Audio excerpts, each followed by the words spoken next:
प्रीति भटनागर।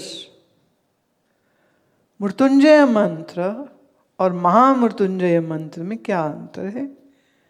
क्या गायत्री मंत्र का जाप केवल बुद्धि के विकास के लिए किया जाता है या आध्यात्मिक विकास के लिए गायत्री का जाप है? कृपया बताएं। और मुझे किस मंत्र का जाप करना चाहिए?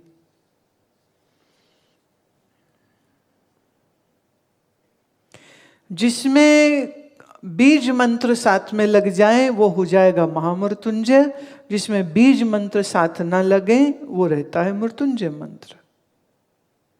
गायत्री मंत्र क्या बुद्धि के विकास के लिए सिर्फ?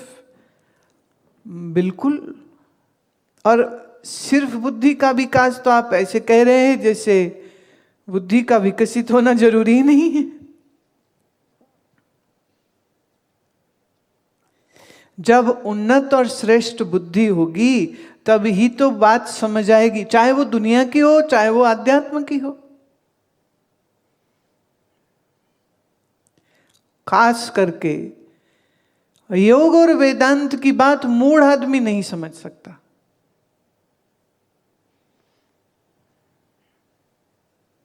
इतनी सूक्ष्म बात हो जाती है। उस सूक्ष्म बात को समझने के लिए उतनी ही सूक्ष्म बुद्धि होनी चाहिए। मोटी बुद्धि वाला कैसे समझेगा कि प्रतिभासित मैं नहीं और बिंब रूप मैं हूं? अब क्या बारीकी है ये।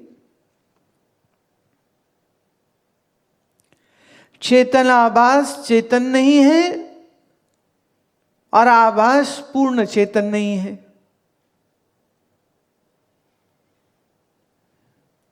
और सच्चिदानंद का ही आभास जीव है, पर जीव सच्चिदानंद नहीं है। देह में जो मैं लगती है वो मैं नहीं है, और जो मैं है वो देह से अतीत है। अब बोलो क्या समझ आई?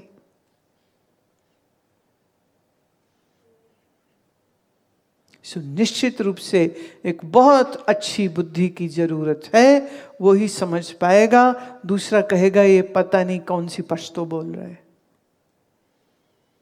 कोई ऐसी अनोखी बात तो नहीं हम कह रहे, हम तो तुमको तुम्हारा स्वरूप बता रहे हैं, हम तो परमात्मा का स्वरूप बता रहे हैं। पर अगर किसी के फिर भी समझ ना आवे तो उसमें दोष किसका?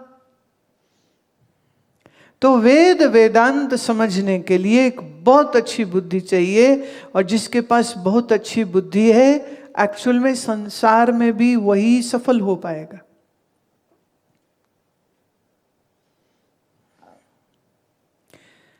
एप्पल के आविष्कारक स्टीव जॉब्स की जो असली जॉब थी वो कंपनी ने उनको निकाल दिया था, और अपने ही घर की गैराज में उसने शोध करते करते ये सारा जो सिस्टम है एप्पल का फोन का वो उसने बनाया था अपने एक मित्र के साथ। मार्क जुकरबर्ग ने कॉलेज में रहते हुए अपने फ्रेंड्स के साथ एक अच्छा कांटेक्ट रख सके, आपस में हम विचार शेयर कर सकें, एक दूसरे का हालचाल पूछ सकें, एक दूसरे के सपोर्ट सिस्टम बन सके, इसलिए उसने फेसबुक को डिजाइन किया था। आज फेसबुक कहां पहुंच गया? तो ये सब क्या बिना बुद्धि के किया है?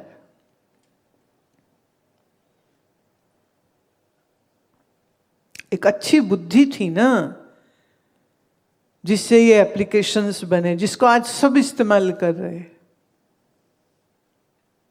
कोई भी वैज्ञानिक क्या उन्नत बुद्धि के बगैर बन सकता है? कोई भी एक अच्छा लेखक बगैर उन्नत बुद्धि के हो सकता है?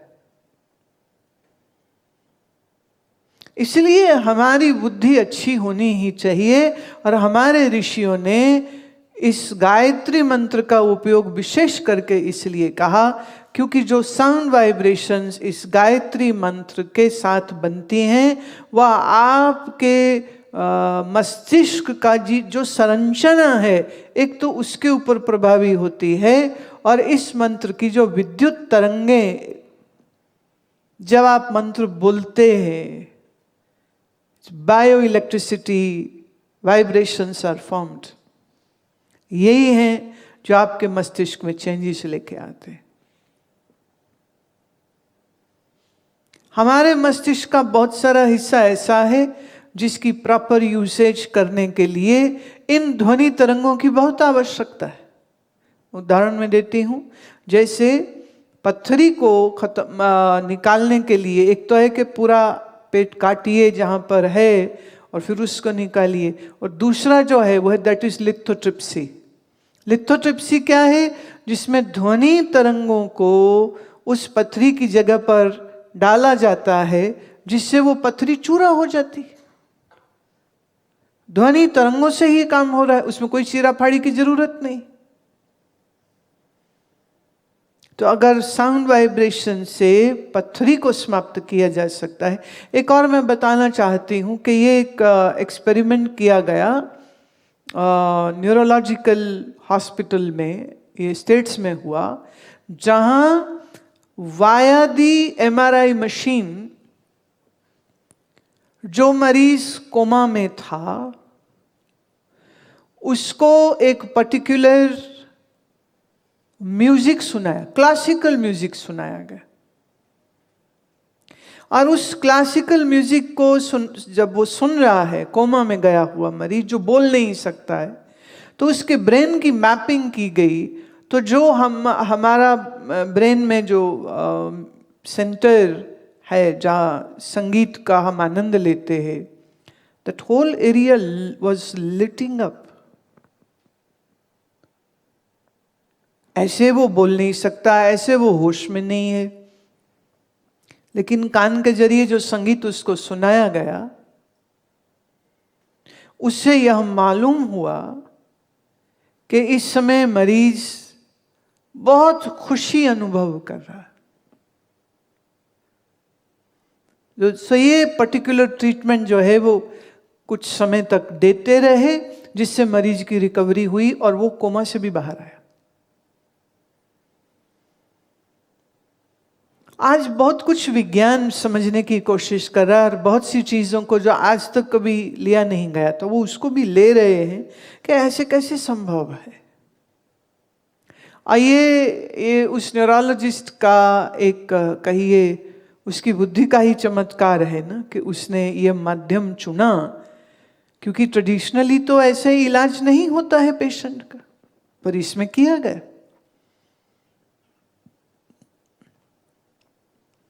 सो जो मंत्र उच्चारण है ये हमारे शरीर पर इतना गहरा इसका प्रभाव आता है। इसलिए मैं बार बार ये बात कहती हूँ कि महिलाओं के लिए तो मंत्र जप करना एक दवाई जैसा है। हार्मोनल इम्बैलेंसेस को वो ठीक कर सकती है।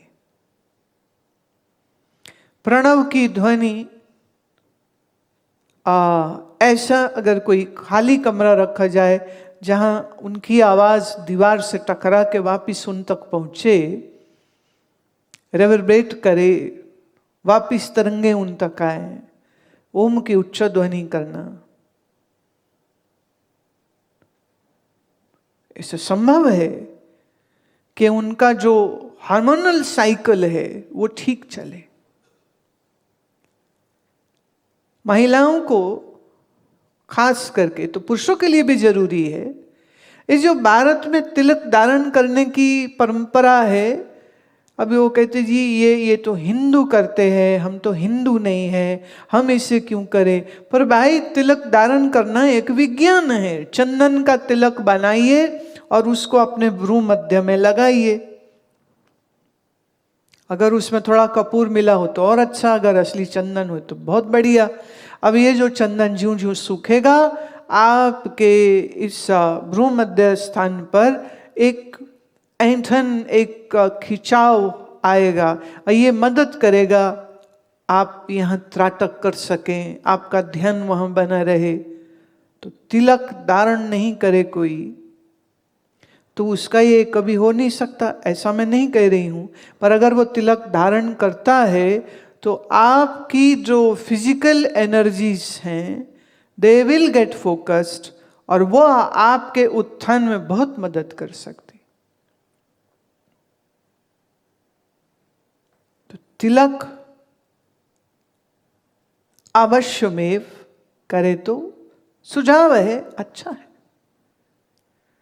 हम मनुष्य हैं, हमारी बौद्धिक और हमारी आध्यात्मिक विकास हो, उन्नति हो, उसके लिए जो जो करना हमारे लिए हितकर हो वो सब करना चाहिए। और ये सब बातें आज एकदम से उठ के मैं नहीं बोल रही हूँ। इन सब बातों के पीछे एक बहुत गहरा हमारे ऋषियों का शोध है, उनकी खोज है, उनकी अनुभूति है, और वह अनुभूति को आप सुनते हैं तो उसका लाभ लेना ही चाहिए। तो आप हिंदू हो या नहीं हो, इससे मुझे कोई लेना देना नहीं है। जैसे अभी कोई बोले कि कोरोना का टीका ना हम नहीं लगवा सकते, क्यों? क्योंकि हम इस मजहब के। तो आप कहोगे दिमाग खराब है, कोरोना तुम्हारा मजहब देखेगा क्या? तो वैक्सीन जरूरी है तो लीजिए, उसका मजहब से या तुम्हारे बिलीफ सिस्टम से क्या लेना देना। ऐसे ही तिलक धारण करना आपकी आध्यात्मिक और आपकी बौद्धिक विकास के लिए बहुत एक अच्छा साधन हो सकता है, सो करना चाहिए। तो मंत्र जब तिलक करे तो बहुत अच्छी बात, नहीं करना चाहे तो आपकी इच्छा, करें तो फिर कम से कम मंत्र जप तो अवश्य करें। विशेषकर सूर्य उदय से पहले उठकर स्नान कर सूर्य की दिशा में बैठकर पहले 10 मिनट जो है, जब अभी निकल रहा है सूर्य, वह टाइम पर सूर्य पर त्राटक करते हुए गायत्री का अगर जप करता है, ये तो और बहुत बढ़िया, बहुत जबरदस्त इसका लाभ मिलता है। ये विज्ञान है।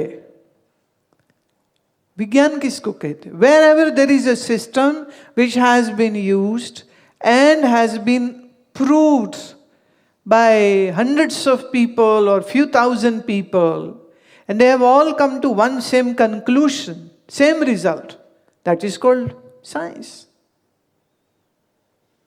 ये तिलक और मंत्र का जो प्रयोग है, ये हमारे भारतवर्ष में हजारों वर्षों से हुआ, तो उसका लाभ लेना चाहिए।